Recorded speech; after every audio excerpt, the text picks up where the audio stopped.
భారతదేశంలో ఈరోజు జీవన ప్రమాణం పెరిగిన తర్వాత మనం ఎక్కువ సంవత్సరాలు బతకగలుగుతున్నాం.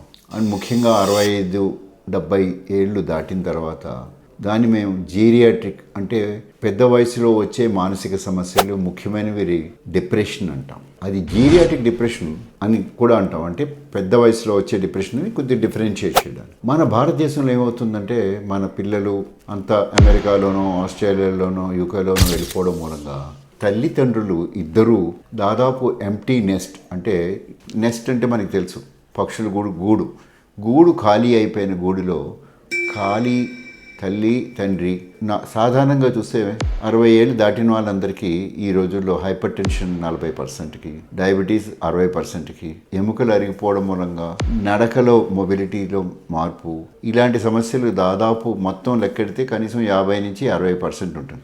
వీటితో పాటు ఈ ఒంటరితనం, దాంతో వారికి రిటైర్మెంట్ వచ్చేసే స్టేజ్లో చాలామంది ఒంటరిగా ఉంటూ వారి బాధ చెప్పుకోలేక మహా అయితే వాళ్ళ పిల్లలతోటి పొద్దున్న ఒకసారి సాయంత్రం ఒకసారి, దీన్ని సోషల్ ఐసోలేషన్ అని అంటాం. దీనికి ఇతరత్ర కారణాలు కూడా ఉన్నాయి. మనం ఇందాక చెప్పుకున్న డయాబెటీసు, హైపర్ టెన్షన్ని దృష్టిలో పెట్టుకుంటే దీని మూలంగా మెదడులో బ్లడ్ వెజల్స్ నేరో అవడం మూలంగా కొన్ని భాగాలు ఒక రకంగా డీజెనరేషన్ లేదా ఎండిపోవడం అని సింపుల్ భాషలో చెప్పుకోవచ్చు. అది కూడా కొన్ని భాగాల్లో జరగడం వల్ల డిప్రెషన్ వచ్చే అవకాశం ఉంటుంది.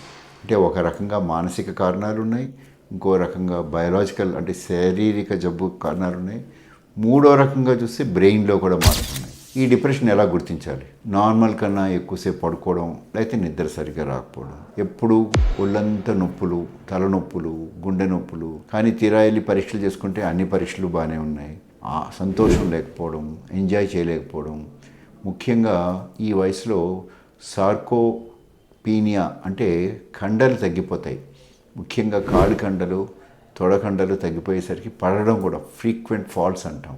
సో ఇలాంటి అనేక శారీరక ఫ్యాక్టర్స్ తోటి, మానసిక ఫ్యాక్టర్స్ తోటి నిద్ర సరిగ్గా పట్టకపోవడం ఒక సాధారణంగా కనిపించే డేంజర్ సిగ్నల్.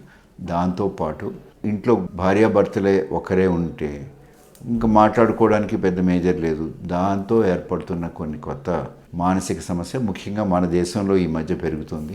ఈ మధ్య రీసెంట్గా జరిగిన నేషనల్ హెల్త్ సర్వేలో దాదాపు ఈ 65 ఏళ్ళ వాళ్ళలో 30% అంటే 3/3కి డిప్రెషన్ ఒకటే ఒక కారణంగాను మిగతా జబ్బులన్నీ కంట్రోల్లో ఉన్నాయి. ఈ పోడ్కాస్ట్ మూలంగా మీ అందరికీ చెప్పేది ఏంటంటే ఆ వయసులో కూడా ఇలాంటి వచ్చినప్పుడు కొంత సైకోథెరపీ అంటే మానసిక వైద్యం, అది మీరు ఇప్పుడు ఈ రోజుల్లో టెలిసైకాట్రీ ద్వారా ఆన్లైన్ కూడా చేసుకోవచ్చు.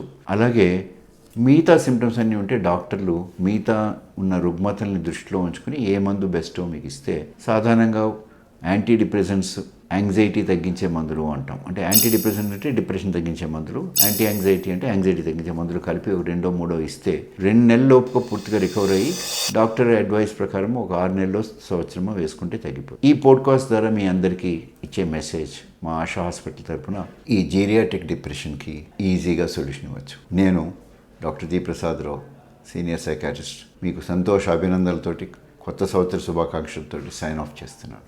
నమస్తే.